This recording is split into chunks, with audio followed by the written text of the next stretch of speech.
Hi ಎಲ್ಲರೂ ನಮಸ್ಕಾರ. ಸೋಮು ಅಂತ ಬಿಜಾಪುರ ಡಿಸ್ಟಿಕ್ ಇಂಡಿ ತಾಲೂಕು ಹಿರೇಗ್ರಾಮ. ಇವತ್ತು ರೈತರು ಬಂದಿದ್ದಾರೆ. ಸೊ ರೈತರ ಹತ್ರ ಮಾತಾಡೋಣ. ಅಣ್ಣ ನಮಸ್ತೆ. ಸರ್ ತಮ್ಮೂರು? ಹಾವೇರಿ. ತಮ್ಮದು ಹಾವೇರಿ. ಸರ್ ಆ್ಯಕ್ಚುಲಿ ಬಂದಿರೋದು ಬಿಜಾಪುರ ಇಂಡಿ ತಾಲೂಕು ಹಿರೇರು ಗ್ರಾಮಕ್ಕೆ.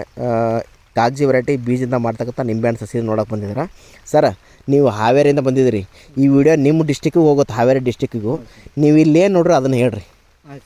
ತಪ್ಪು ಮಾಹಿತಿ ಬೇಡ, ಕರೆಕ್ಟಾಗಿ ಐತೆ ಅಲ್ರಿ. ನೀವು ಚಲೋ ಐತೆ ಹೇಳ್ರಿ, ಇಲ್ಲ ಚಲೋ ಹೇಳ್ರಿ. ಸೊ ಅದನ್ನು ನಿಮ್ಮ ಅನುಭವ ಶೇರ್ ಮಾಡ್ರಿ. ಅಲ್ಲಿಂದ ಬಂದಿರಲ್ಲ ಇಲ್ಲಿ ಅಲ್ಲ ನೋಡಿದ್ದೆ ಯಾವ ಥರ ಐತಿ ಸಸಿ, ಯಾವ ಥರ ಐತಿ, ಅಥವಾ ನಾವು ಫೋಟೋ ಬೇರೆ ಇಲ್ಲಿ ಸಸಿ ಬೇರೆನೋ ಆ ಥರ ನಿಮ್ಗೆ ಏನಾರ ಮೋಸ ಆಗೈತೋ ಇಲ್ಲಿ ಬಂದಿದ್ದಕ್ಕೆ? ಸರ್ ಮೊನ್ನೆ ನೀವು ಫೋಟೋ ಹಾಕಿದ್ರಿ ನಮಗೆ. ಆ ಫೋಟೋಕ್ಕೆ ಈಗ ಏನು ಸಮಸ್ಯೆ ಅಲ್ರಿ? Okay okay. ಯಾಕಂತಂದ್ರೆ ನಿಮ್ಮ ಊರು ರೈತರಿಗೆ ನಿಮ್ಮಿಂದ ತಪ್ಪು ಸಂದೇಶ ಹೋಗ್ಬಾರ್ದು. ನಾ ಹೇಳತ್ತಿದ್ದು ನಿಮ್ಮ ಹಳ್ಳಿ ಯಾವುದ್ರಲ್ಲಿ? ಹಳ್ಳಿ ಯಾವುದು? ಹಾವೇರಿ ಜಿಲ್ಲಾ, ಹಾವೇರಿ ತಾಲೂಕು, ಹಳೆ ರತ್ತಿ ಊರು. Okay yes sir. Okay thank you. ನಿಮ್ಗೆ ಈ ನೆಕ್ಸ್ಟ್ ಅಲ್ಲಿ ನಿಂಬೆ ತೋಟ ತೋರಿಸ್ತೀನಿ ನೋಡ್ರಿ. ನಿಂಬೆ ತೋಟ ಈ ಸಸಿ ಐತೆ, ನಿಂಬೆ ತೋಟ ತೋರಿಸ್ತೀನಿ. ಓಕೆ ಸರ್, ಸಸಿ ಅಂತೂ ನೋಡಿ ಬಂದ್ರಿ. ಈಗ ಸಸಿ ನೋಡಿ ಬಂದು ನೀವು ಹೆಂಗೆ ಅನಿಸೈತಿ ನೀವು ವಿಡಿಯೋದಲ್ಲಿ ಹೇಳಿರಿ. ಆಮೇಲೆ ಬೇಕಾದ್ರೆ ಹೇಳ್ರಿ ಯಾವ ಥರ ಐತೆ ಸಸಿಯಲ್ಲಿ. ಚಲೋ ಐತೆ ಅಂದ್ರೆ ಇದು ನೀವು ನೋಡ್ತಾ ಇದ್ದು 15 ವರ್ಷದ ನಿಂಬೆ ಗಿಡ. ನಿಮ್ಮ ಮ್ಯಾಲೆ ಎಷ್ಟು ಫೀಟ್ ಹೈಟ್ ಅದ ರೀ? 15 ಫೀಟ್ ಹತ್ರ ಹೆಚ್ಚು ಕಡಿಮೆ. ಅಲ್ಲಿ ನೋಡಿರಿ ಪವರ್ ಸಪ್ಲೈ ಲೈನ್ ಐತಲ್ಲ, ಸೊ ಅಲ್ಲಿ ಹೋಗಿ ಟಚ್ ಆಗೈತೆ ಗಿಡ ಇದು. ಅಂದರೆ ಇದು 15 ವರ್ಷದ ಗಿಡ. ಒಂದು ಗಿಡಕ್ಕೆ ಎಷ್ಟು ಹಣ್ಣು ಬರ್ಬೋದು ಇಲ್ಲಿ? ನೀವು ನೋಡಿದ್ದೇ ಹೇಳ್ರಿ, ನಾವು ಹೇಳೋದು ಬೇಡ. ಒಂದು ವರ್ಷಕ್ಕೆ ಎಷ್ಟು ಹಣ್ಣು ಬರ್ಬೋದು ಗಿಡದಲ್ಲಿ?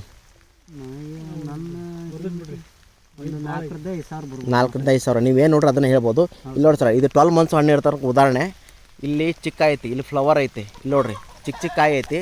ಆಮೇಲೆ ನೋಡಿರಿ ಮೆಚುರಿಟಿ ಬಂದಿದ್ದು ಕಾಯಿ ಐತಿ ಮೇಲ್ಗಡೆ. ಅಂದರೆ ಇದು 12 ಮಂತ್ಸ್ ಹಣ್ಣು ಇರ್ತೈತೆ ಕಾಗಜಿ ವೆರೈಟಿಲಿ. ಇಲ್ಲಿ ನೋಡಿರಿ ಚಿಕ್ಕ ಚಿಕ್ಕ ಕಾಳು ಐತಿ.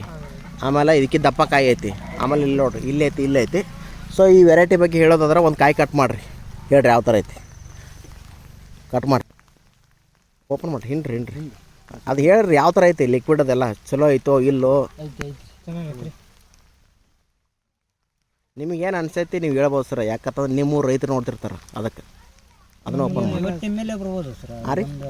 ಹಾಂ ಅಂದರೆ ಇದು ಒಂದು ಕೀಪಿಂಗ್ ಕ್ವಾಲಿಟಿ ಬರುತ್ತೆ. ಇದು ಕಾಯಿ ಕೊಳ್ತೋಗಲ್ಲ. ಬೇರೆ ವೆರೈಟಿಗೆ ಥೈ ಲೆಮನು ಇದು ಆಂಧ್ರ ವೆರೈಟಿ ಎಲ್ಲ ನಾನು ಹೇಳ್ತಿದ್ದು ಎಲ್ಲೈತಂದ್ರೆ ಥೈ ಲೆಮನ್ ಅಂತ ಬರತ್ತೈತಿ. ಮ್ಯಾಲೆ ರಫ್ ಇರ್ತೈತಿ, ಆಮೇಲೆ ಕಾಯಿ ಕೊಳ್ತೋಗ್ಬಿಡ್ತದೆ. ಇದು ಒಂದು ನೀವು 10 ದಿನ ಇಟ್ಟರು ಸರ್, 10 ದಿನ ಇಟ್ಟರು ಕೂಡ ಇದು ಹಣ್ಣು ಕೊಳ್ತೋಗಲ್ಲ. ಈ ಒಂದು ವೆರೈಟಿ ಯಾವುದು ಬಿಜಾಪುರ ಕಾಗಜಿ ಅಥವಾ ಜವಾರಿ ಅಂತಾರೆ.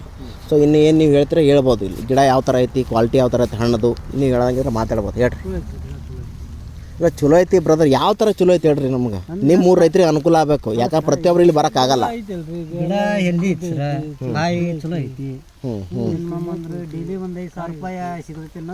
ಅಂದರೆ ಪ್ರೆಸೆಂಟ್ ರೇಟ್ ಏನೈತಿ ರೀ? ಒಂದು ಮೂಟೆಗೆ 5,000 ರೂಪಾಯಿ ನಡೆದೈತೆ. ಅಂದ್ರೆ ಒಂದು ಮೂಟೆ ಒಳಗೆ 1,000 ಹಣ್ಣು ಇರ್ತೈತಿ ಒಂದು ಚೀಲದಲ್ಲಿ. ಸೊ ಒಂದು ಹಣ್ಣಿಗೆ ನಮಗೆ ಸಿಗ್ತಿರೋದು 5 ರೂಪಾಯಿ ರೇಟ್. ಕೆಲವೊಂದು ಸಲ 8 ಸಿಗ್ತೈತಿ, ಕೆಲವೊಂದು ಸಲ 1 ರೂಪಾಯಿನೂ ಸಿಗ್ತೈತಿ, ಕೆಲವೊಂದು ಸಲ 50% ಸಿಗ್ತೈತಿ. 5% ಅಂದರೆ 500 ರೂಪಾಯಿ ಹೋಗ್ತೈತಿ. ಕೆಲವೊಂದು ಸಲ 5,000 ಹೋಗ್ತೈತಿ, ಕೆಲವೊಂದು ಸಲ 8,000 10,000 ಹೋಗಿದ್ದು ಉದಾಹರಣೆ ಅದ.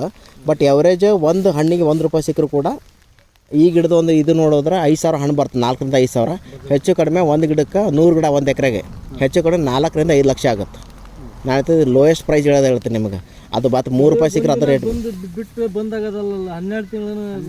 ಆಮೇಲೆ 12 ಮಂತ್ಸ್ ಹಣ್ಣು ಇರ್ತೈತಿ. ಇಲ್ಲಿ ನೋಡ್ರಿ ನೀವು ಹೇಳ್ರಿ ಯಾವ ಥರ ಐತಿ ಹಣ್ಣು. ಚಿಕ್ಕ ಚಿಕ್ಕ ಕಾಯಿಗಳು ನೋಡ್ರಿ, ಚಿಕ್ಕ ಕಾಯಿ ಐತಿ. ಇಲ್ಲಿ ನೋಡ್ರಿ ಚಿಕ್ಕ ಐತಿ. ಆಮೇಲೆ ನೋಡ್ರಿ ಒಳಗಡೆ ಹೋದ್ರೆ ಇಲ್ಲಿ ನೋಡ್ರಿ ಇಲ್ಲಿ ಫ್ಲವರಿಂಗ್ ಐತಿ. ಆಮೇಲೆ ಇಲ್ಲಿ ಮೆಚುರಿಟಿ ಬಂದಿದ್ದೈತಿ. ಅಲ್ಲ 12 ತಿಂಗಳ ಐತಲ್ಲ, ಒಂದು ದಿನದಲ್ಲ. ಇದು ಇನ್ನು 15 ಬರುತ್ತೆ ಇಲ್ರಿ, ಇನ್ನು 2 ಮಂತ್ಸ್. ಇನ್ನೂ 2 ತಿಂಗಳು ಆಗುತ್ತೆ. ಇನ್ನೂ 2 ತಿಂಗಳು ಸರ್. ಇನ್ನೂ 2 ತಿಂಗಳು. ಅದು 3 ತಿಂಗಳು ಸರ್. ಅದು ಫ್ಲವರಿಂಗ್ ಬಿಟ್ಟ ಮೇಲೆ 4ರಿಂದ 5 ತಿಂಗಳು ಬೇಕು ರೀ. ಆಯ್ತು ಬಿಡ್ರಿ sir. Okay thank you. Maintain ಮಾಡ್ಬೇಕು ಸರ್. ಒಳ್ಳೆ ನೀರು ಗೊಬ್ಬರ ಬೇಕು. ಆದಷ್ಟು ನೀವು ನಿಂಬೆ ಮಾಡಿದ್ರೆ ಸಾವಯವ ಪದ್ಧತಿಯಲ್ಲಿ ಮಾಡಬೇಕು. ಎಕರೆಗೆ 110 ಗಿಡ ಹೋಗ್ತೈತಿ. 110 20/20. ನೀವು ನಿಂಬೆ ಒಳಗೆ ಉತ್ಪನ್ನ ಜಾಸ್ತಿ ಬೇಕಂತಂದ್ರೆ ಜವಾರಿ ಆಕಳ ಜೀವಾಮೃತ ಕಂಪಲ್ಸರಿ. ನಿಮ್ಗೆ ಇಳುವರಿ ಜಾಸ್ತಿ ಬೇಕು ಅಂತಂದ್ರೆ, ಇಲ್ಲ ನೀವು ಬರೀ DAP ಹಾಕ್ತೀನಿ ಅಂದ್ರೆ ಅದು ನಿಮ್ಗೆ ಬಿಟ್ಟಿದ್ದು, ನಾವೇನು ಮಾತಾಡೋಕ್ಕಾಗಲ್ಲ. ನೀವು ಜವಾರಿ ಹಾಕಂದ್ರೆ ಇಂಡಿಯಾ ತಳಿ ಯಾವ್ದಾರು ಮಾಡಿರಿ. ಇಂಡಿಯಾದಾಗ ತಳಿ ಇರಬೇಕು. ಅದು ಗೀರ್, ಹಳ್ಳಿಕರ್, ಆಮೇಲೆ ಕಿಲಾರಿ ಯಾವ್ದಾರು ಇರಲಿ. Yes sir. Okay thank you.